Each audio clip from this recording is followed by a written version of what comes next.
You're listening to 4th and Inches on Spreaker Web Radio, presented by Bayou State Pawn and Jewelry and Bayou Bark. Now here are the hosts, Nick Lott and Armando Ramirez. We're back. We've been off for a while, but we're back. Nick Lott, Armando Ramirez, 4th and Inches, Spreaker Web Radio. We got a college football breakdown for y'all. A lot has been going on within the past couple weeks. So we're going to kick off the show with a bang. Last Saturday, Tuscaloosa, Bryant-Denny Stadium, Texas A&M rolls in there and takes care of upsets number one Alabama on the road. In their first game there in a while. There's a lot of history between the two teams with just the fact that Bryant-Denny, or Bear Bryant coached at both A&M and Alabama, and he went on to do great things under both programs. And then, so there's so much history. First time they played in forever, and A&M goes to arguably one of the toughest places to play in the SEC, if not the entire country, and upsets Alabama.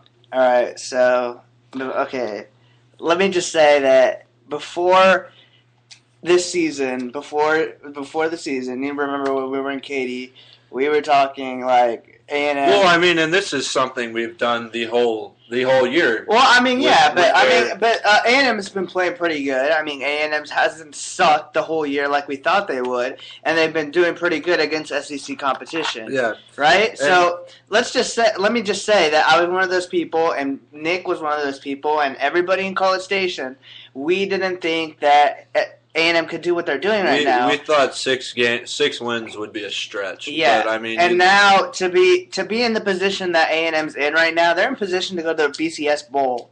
Like, that is just that's mind-blowing. That's just mind-boggling. Nobody could have thought of that. Exactly, and just the pure... and the fact that they came into the season not knowing who their quarterback was going to be, Kevin Sumlin, hands over the offense to a redshirt freshman, and look at where they are now. They have a freaking freshman Heisman candidate. Well, before we get into Heisman talk, I mean, Adrian Peterson, when he was a freshman at Oklahoma, was up for the Heisman Trophy. Well, yeah. And I mean, he was doing about what Johnny Manziel is doing, just the way that they take over a game, and it's crazy. Yeah, I mean, it's just... They just completely dominate the other. It's just completely mind-boggling to put it all into perspective, and then it all came to fruition when A&M beat Alabama. And throughout the game, I was like, okay, when we went up like 21-0, I was like, they're gonna come back, and I'm gonna.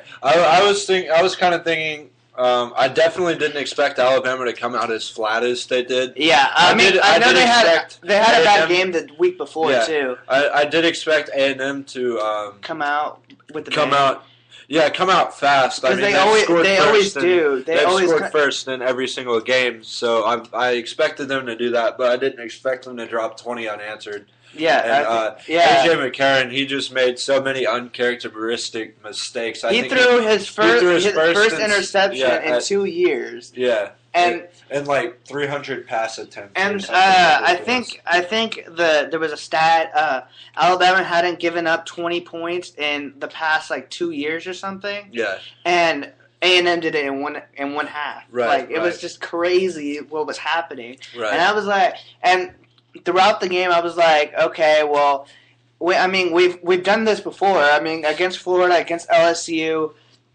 it happened. We were doing good. We were doing great, actually. And then the momentum shifts, and then the second half comes about, and then it goes downhill from there. So, second half, very important. They came out. They did what they needed to do. They didn't look as good as they did in the first half, obviously, because Alabama found a way to at least contain them, but it turned out that it was just too much of a deficit to come back from. And one thing I did want to touch on, I think there are actually several things I want to touch on. I'll just limit it to 2 or 3. All right. One thing is LSU played Alabama the week before, and LSU played a great game. Yeah. Zach Mettenberger, I wouldn't say played the game of his life. I think he finally, for the first time in the season, and he did it last week against Mississippi State as well, he's playing to his potential now. And, I mean, you saw the leadership of A.J. McCarron. I mean, he was 1 of 8 in the second half until he went on that final game-winning drive. And you kind of expected him against A&M say, oh, I did this last week, let's go do it again. And for the most part, that's what it looked like was going to happen until he threw that interception at the goal line. Yeah, and I mean, they were coming back, and it was a close game, and I was, you better believe I was sweating a little bit at the end.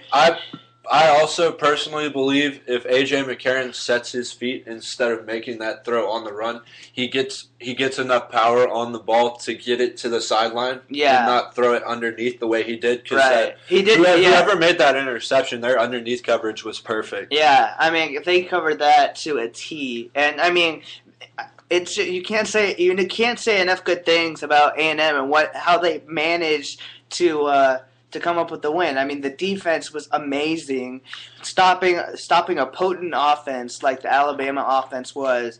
And I mean, it's just crazy how they put it all together. They finally put it all together and showed their true potential behind.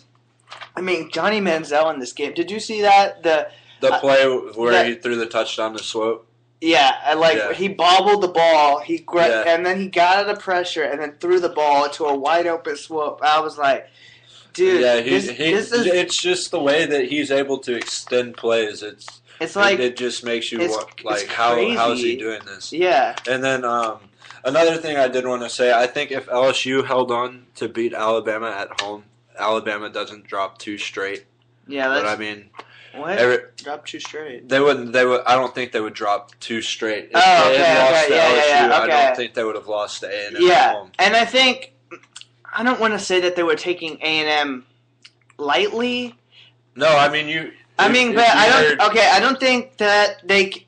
How do I put this? I don't think Alabama came out I don't think they were thinking of A&M at an LSU. I don't think they came out with the energy of an LSU game or anything like that, and I think that's why they faltered. They weren't treating A&M like they knew they should have treated them. They weren't treating Manziel like they knew they should have treated him, and that's ultimately what cost them the game. I mean, another big thing about Johnny Manziel is he's film does not do him justice. You can't prepare for this guy because he'll just get out of anything. His ability to just extend plays when you think nothing's there. And I mean, I haven't seen a quarterback this good since such a dual threat quarterback. I'm not even going to say Tebow because Tebow was a power runner. Maybe Vic. Vic wasn't in college. But Vic can't throw. I mean, he can't throw the way Johnny does. So if it comes down to a Hail Mary to win the game, forget it. Johnny Manziel doesn't have an arm. He can't throw the ball far.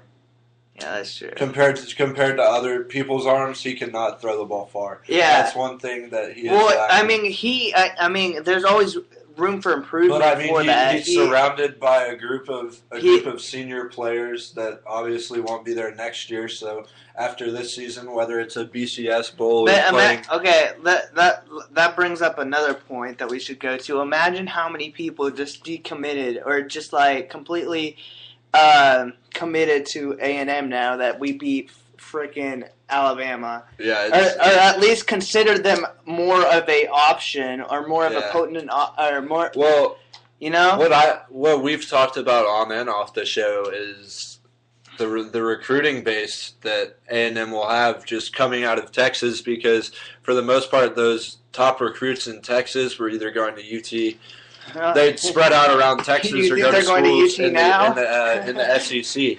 And now, even coming into this year, someone's a great recruiter. And even coming into this year, you'd kind of think, oh, yeah, well, yes, I want to go play in the best conference in the nation, even if we get beat, which is what everybody kind of expected to happen. Right. And then, I mean, we've talked about how the SEC West has been a little bit of a letdown with the collapse of Auburn and Mississippi State and Arkansas. Yep. And so, and I mean Tennessee in the East as well, and then Florida almost dropping a game to UL last week. Yep. Only winning on a blocked punt return for a touchdown. That is correct. and the SEC West has been so strong for a while, and now it gets to the point nobody would have said 10 games into the season Texas A&M would be sitting second in the standings in the SEC West. And if Alabama drops a game to Auburn, which is totally possible, I don't think it'll happen, but you never know with college football. If they drop a game to Auburn and A&M gets that invite to Georgia to play against Georgia in the Georgia Dome, that's going to be wild. That would be wild. And, I mean, now they put themselves in a position to go to a BCS Bowl, and it's just incredible, really. So, okay, so let's get some scores out of the way, right? Yeah. All right, so number 5, Georgia clinches the SEC East with the win over Auburn, 38-0. LSU beats Mississippi State 37-17. Do you have any comments on here? Good game coming off a loss. That's really, like I said, Zach Mettenberger played up to his potential. Kansas State beats TCU 23-10. Oregon beats Cal 59-17. Number 4, Notre Dame beats Boston College 21-6. 14, Stanford beats Oregon State 27-23. And like we said, Florida barely holding on to beat UL Lafayette. We'll be right back. Quick break. 4th and Inches, Spreaker Web Radio. Nicola Armando Ramirez.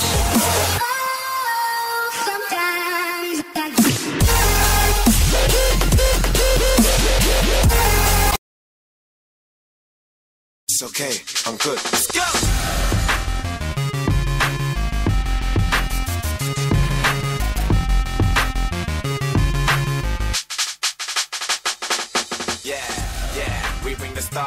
You're listening to 4th and Inches on Spreaker Web Radio, presented by Bayou State Pawn and Jewelry, RDM Audio, and Bayou Bark. Now, here are the hosts, Nick Lott and Armando Ramirez. We're back, Spreaker Web Radio, Nick Lott, Armando Ramirez. You're listening to 4th and Inches, college football talk.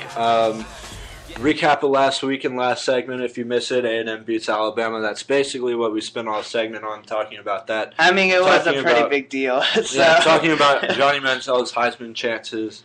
Him being a freshman, I don't think it's... I know he's going to get invited to New York. Whether he wins or not, that all depends on how things shape out. I mean, you never know. He could get injured within the next 2 games. Could have a... Could have a bad next 2 games. Knock on wood. That table's not wood, but okay. Dude, hold on. How is he going to have a bad game against Sam Houston State? Sam Houston State almost won the FCS National Championship last year. Let's not forget about that. That's saying a lot now, isn't it? Okay. And Missouri has A&M's number last time I checked. Yeah, that's true. But, okay. But the last time I checked, A&M hasn't been number 8 in I don't know how many years, so... Weren't they ranked like really highly like a couple years ago, and they didn't have a good year? And then people were weren't they like top 10 to begin the year? Wasn't that last year? Yeah, last year. They were like hyped up and they were top 10 at the beginning of the year. All right, so okay, let's get to a Heisman. The Heisman race here. All right, so our consensus number 1 right now is Colin Klein, even though Johnny Manziel, Johnny Football, is closely in second. What do you think Johnny has to do to get past Colin Klein, or to at least like make it really, really close? Throw for 300, rush for over 100 in each of his next 2 games, and like I said, I think he'll get an invite. I don't think he'll win the trophy because I mean, Colin Klein has nobody around him. Yeah, that's true. He has that is true.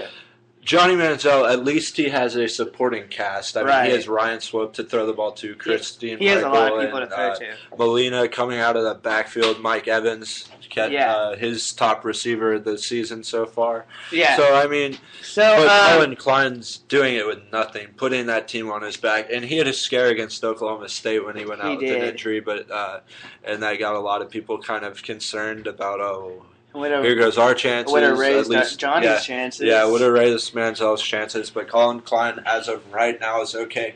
The only thing that I think is going to hurt Klein in the long run is the fact that the Big 12 still only has 10 teams. Yeah. So they don't have a conference championship. Right. A conference championship, if you're going for a Heisman, it can make you or break you. Just ask Colt McCoy and whatever year they played Nebraska, he had like 3 picks. He was the Heisman front runner. Yeah. That was, 2010? I think so. Who won that year? That wasn't. I couldn't tell you. Cam Newton. Yeah. Oh, yeah. Yeah, that's right. Cam Newton's year. Yeah, so, and I mean, a conference championship can make you or break you. It's your last chance to earn your votes. And I think that's going to hurt Colin Klein, especially if Alabama were to drop one and A&M somehow end up in the SEC championship. That would be so, okay. I'm with Nick here. My consensus number 1 is Colin Klein for now, but don't be surprised if there is an upset, or if don't be surprised if Johnny Football went to Heisman. I wouldn't be surprised. One thing I don't understand is Marcus Mariota is basically doing the same thing that Johnny Manziel is doing, but at Oregon. Yeah, he's not getting lesser competition, but I mean, it's still at 18 years old what he's able to do as a freshman. Yeah, I mean, let's see, Chip. Is it Chip Kelly? Yeah, Chip Kelly. Chip Kelly offered him a scholarship, or was interested in him before even seeing him play a high school football game his freshman year of high school. Really? Yeah, so that just goes to show you how much talent Mariota has, and I think he's being overlooked. I think this week he has a statement game against Stanford, and have they played USC yet? Oregon? Mm-hmm. I think so. Yeah, he has a statement game this week against Stanford. Yeah. So I kind of do think I could see that.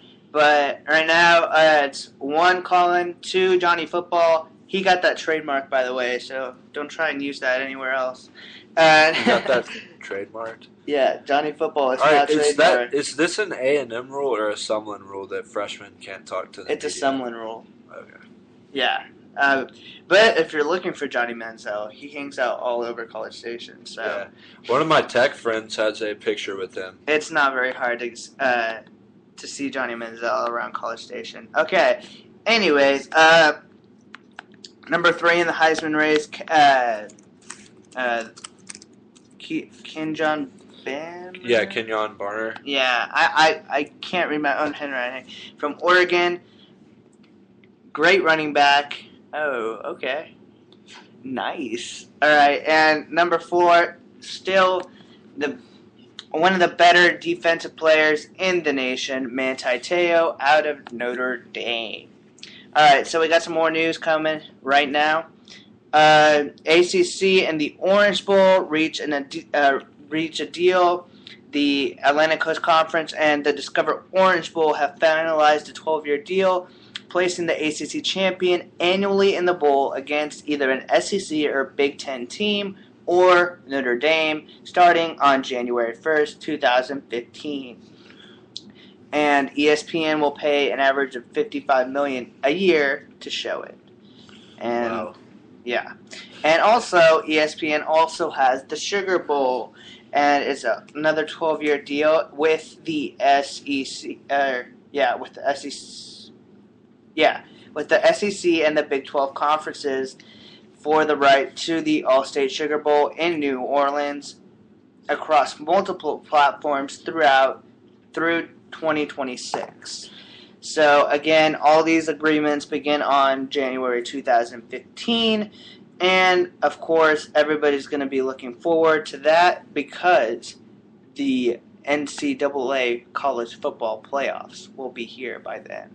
So, one thing that amazes me, and it's because I read this book about ESPN.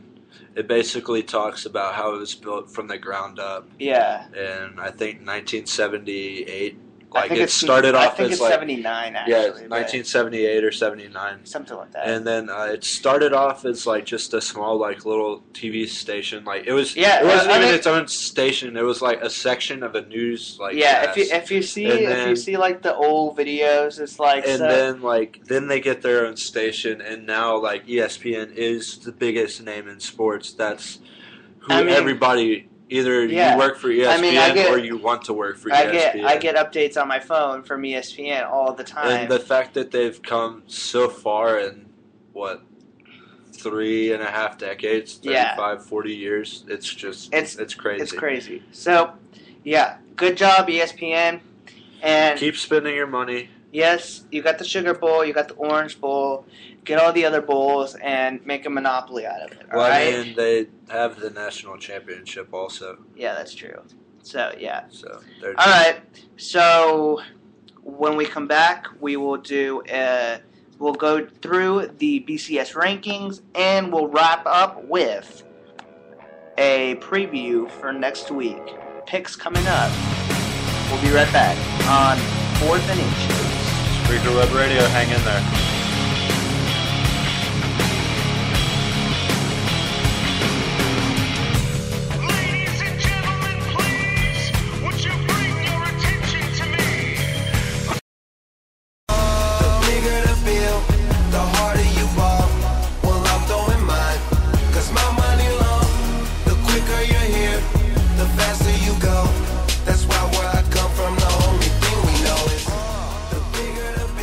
You're listening to 4th and Inches on Spreaker Web Radio. 4th and Inches is presented by Bayou State Pawn and Jewelry and Bayou Bark. Now here are the hosts, Nick Lott and Armando Ramirez. We're back. One story that I did want to get into, I heard it on the radio today, or actually a couple of stories. Tommy Tuberville in the overtime win against Kansas. I thought he slapped a coach. It turns out he just ripped his headset off. Big 12 is taking care of that. As far as I know, Tommy Tuberville doesn't have to pay money for it. They just talked to him and said, hey, look, if he had actually hit the coach, that's where he would have gotten into some trouble, gotten into having to pay fines and what have you. And then another thing, this whole Mike Leach situation, it seems like a black cloud's just following him around. I mean, he was fired by Gerald Myers, athletic director at Texas Tech, amidst the controversy of mistreating a player, Adam James, and it came out a few days ago. He has a new job at Washington State, obviously head coach there. They're not doing well this season, 2-8 on the season, 0-7 in conference play. They take on Arizona State this week on the road. So the Cougars will have their hands full. But their star receiver, Marcus Wilson, Wilson says he has quit the Washington State football team due to, quote, physical, emotional, and verbal abuse from the coaching staff, according to the Visalia Times Delta. That was 4 days ago. And so, in my mind, I go back to the whole Adam James being locked in an electrical closet thing. And obviously it's not as big of a deal because this kid's parents don't, or this kid's dad doesn't work for ESPN. Yeah. And that was and I mean, we're gonna have Cody Davis on later in the season. Once football kind of wraps up, that's when he said he could do an interview. So, and I mean, he experienced that firsthand. I have a lot of people that I know that played at Tech that listen to the show. So, I mean, I don't want to say one thing and like what really. Nobody knows what really happened. Really, the only people that know are the people that were in that locker room behind the closed doors. Mike Leach, Adam James, the other players, and I mean, what it really came down to is there was fine print in Mike Leach's contract that said if he was coach past a certain date, I think it was the 30th of December of that year, or if he was the coach on New Year's Day of the next year, so 2 days after he got fired, they would pay him an $800,000 bonus. And so the way I see it is this whole thing came out just in time, so they didn't have to pay him $800,000. And As far as whether or not how accurate that is, that's just my interpretation of the situation. I don't think anything will happen in his first year at Washington State. You give him some time, I think they're going to be a team to deal with in the Pac-10 in 3 or 4 years. Just give Mike Leach some time.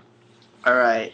So going from that to, we're going to jump into some rankings, some BCS rankings here. So, of course, right, K-State comes in at number 1, of course, although K-State is number 2 in the AP polls. BCS is the only thing that matters right now, so K-State comes in number 1. Colin Klein in the Heisman race, consensus number 1 for now. He is leading his team to victories. He's leading his team to great victories. Last week they beat TCU. Number 2, Oregon. Chip Kelly doing a great job with his Oregon team. If they can hold on and go undefeated the rest of the season again, and they have a big matchup coming up. We're going to talk about it later. Number 2, Oregon versus number 13, Stanford. Very big matchup.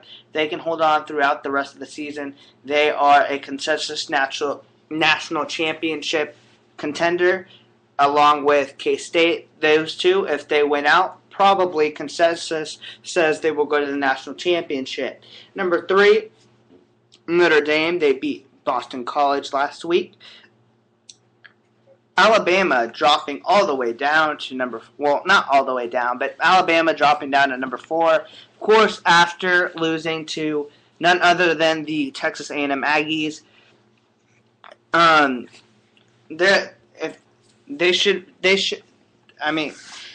They're fine. I mean, I think that... I think 4 is a good enough drop. I mean, as close as that game was in the end, the way that they battled back, I didn't see them dropping out of the top 5. I think 4 is a good place. Yeah. I mean, they're still in a position to get to the national championship game.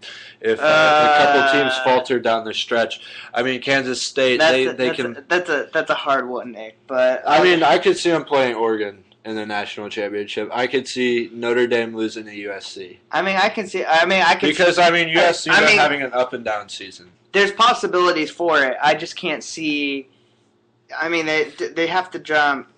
It happened last year. The cards fell into play perfectly last year. Yeah. All right. Well, that's why we play the games. We gotta see how they play out. So. All right, going down, rounding up the top 5, we got Georgia. They just clinched the SEC East, they're playing really good football. One of their better seasons this year. Coming in at number 6, we got Florida. Number 7, we got LSU. Coming off that loss to Alabama, they beat Mississippi State. They're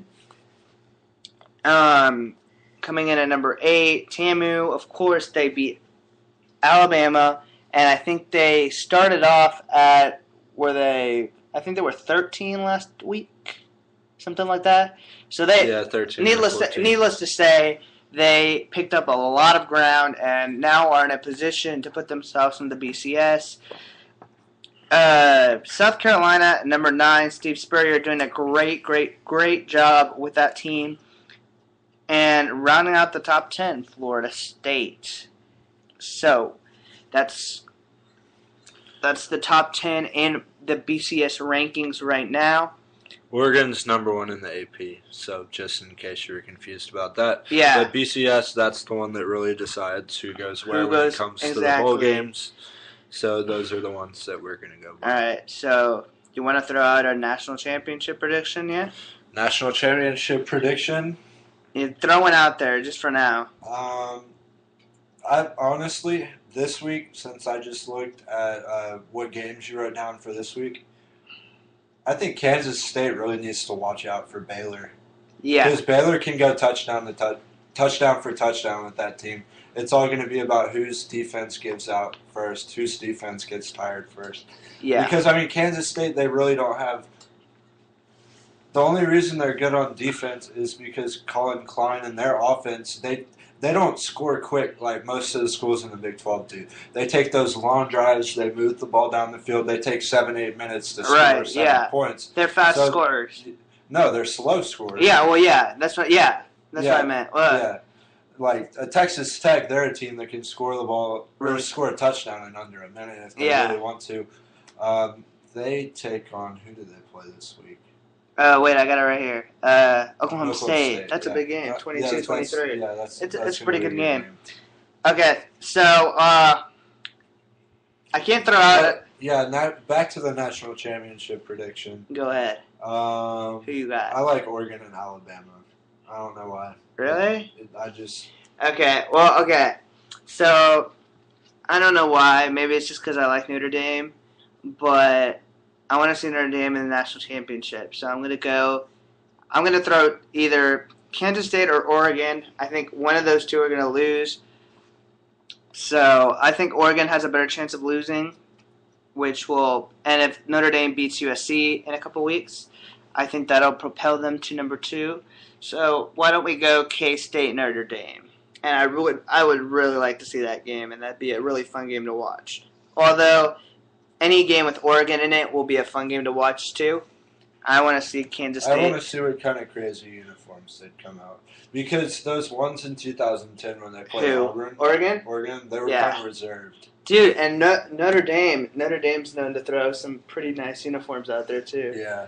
I like their helmets this year. They're like a shiny gold. Yeah. But they're really cool. Yeah, but I mean, I guess that would be my national championship prediction as of right now. All right.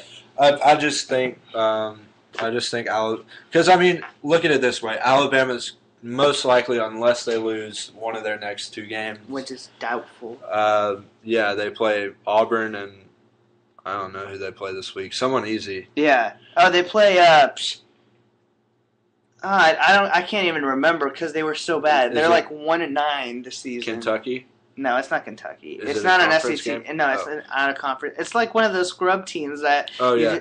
So in all reality, for the most part, most likely Alabama will end up in the SEC championship. A&M will wait and see what happens with that. I think if Alabama goes to the SEC championship and beats a top 5 team in Georgia, depending on how bad they beat them, I think they could jump up to 2 in the country.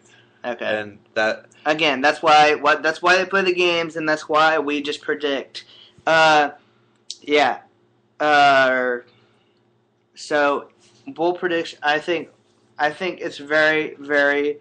I think it's still the national championship is still wide open, and yeah, definitely. That's why these next few weeks are going to be really, really fun because that's what college football is about. Then the last few weeks of the season, who's going to get in, who's going to be left out. So when we come back, we will do some predictions for the next week, some big games coming up, and we'll break them down for you when we come back on 4th and Inches. 4th and Inches, Nick Lott, Armando Ramirez. We'll be back in a minute.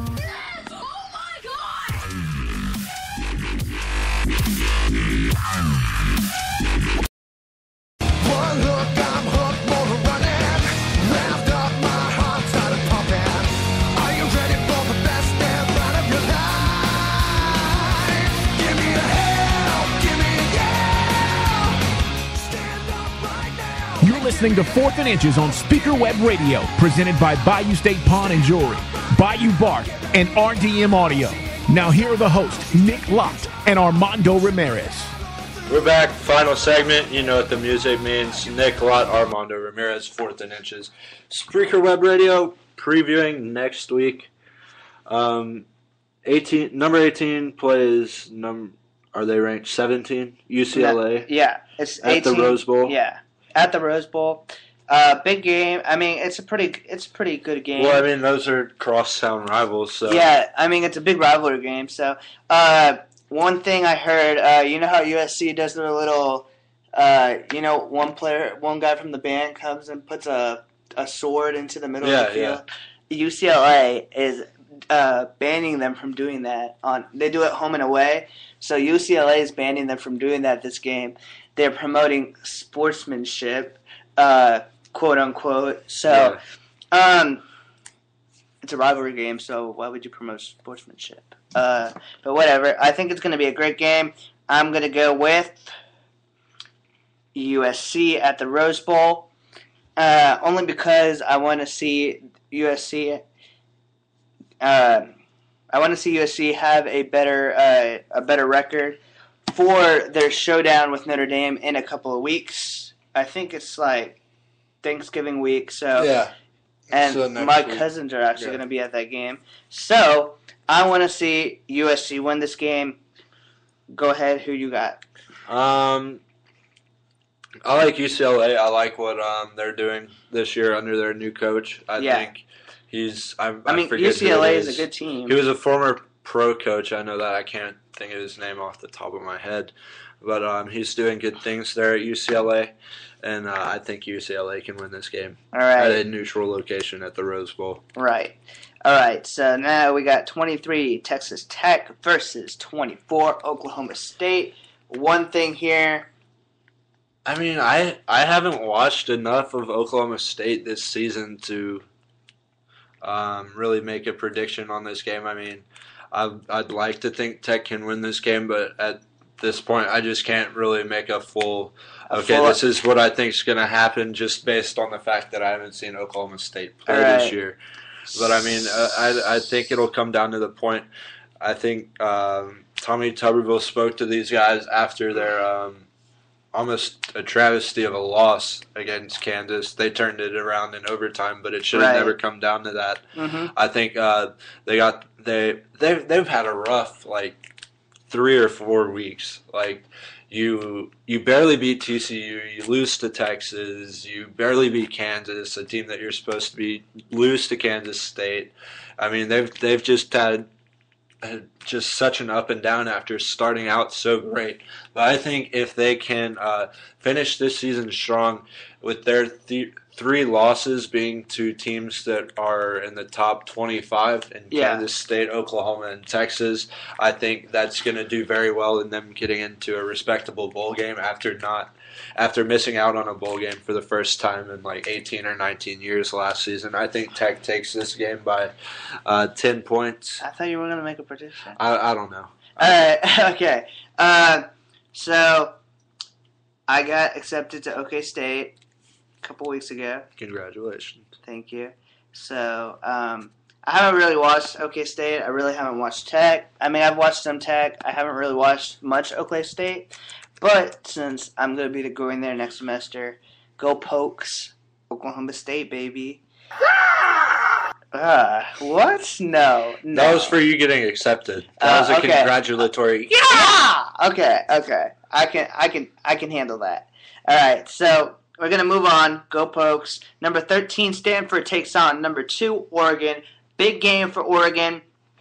If they need to run the table, most likely, to get into that national championship game. About two games left in the season. Oregon needs this. Oregon needs a big top 25 victory. I don't think Stanford's defense is going to be able to keep up with that fast-paced offense Right. they run. Exactly. And this will be, I mean, it's a big game. And Oregon, exactly. So Oregon needs the star power and the teams. And Stanford at number 13 is no joke. They are pretty good, and they have some pretty good wins on their resume. But I think we both think the consensus is that number 2 Oregon will take it. I'm thinking 14 points. 14 points. It's either going to be close or a blowout. I don't think there's really an in-between there. All right, I think I can go with you on that one. So big game there. Let's blowout of the week. Let's just say blowout of the week. I think 8 A&M versus Sam Houston State. Honestly, I think that game's going to be closer than you think it is. Really? I think it's going to be closer than you think it is. I don't think Sam Houston State can win it, but I think they're going to put up a good fight. At least for the first half. Crosstown rivals. I've been to Sam Houston State a couple times. It's only an hour away. Yeah. All right. So, A&M. Let's go. Go Ags. Giga. But I wouldn't be surprised now that A&M has this big, like, monumental, huge, historic welcome to the SEC win. I wouldn't be surprised to see them drop one of their last two. Not saying it's gonna happen, but I mean it wouldn't surprise me, honestly. Okay, so it won't surprise Nick, but I'm still picking the Aggies. Gig 'em. All right, so Oklahoma, West Virginia. I like Oklahoma in that. I also like Oklahoma. West Virginia is not playing very good. Kansas State and Baylor. I like Baylor in the upset at home. You like Baylor? Yeah, I definitely do. Okay. And then seniors' last home game, Nick Florence wants to go out with a bang. And then final one, Notre Dame and Wake Forest. Yeah. That's a pivotal matchup. Because I heard Brian Kelly's going to do whatever he can to get this team into the... He said he would go on Oprah to get that team in the national championship. Is Oprah still around, or does she just interview like famous people like the Kardashians? I don't even know, dude. I'm not one of those Oprah stalkers or whatever. Yeah. So, but I just heard he said he would go on Oprah if he needed to get Notre Dame into the national championship. So we'll see how that goes. All right.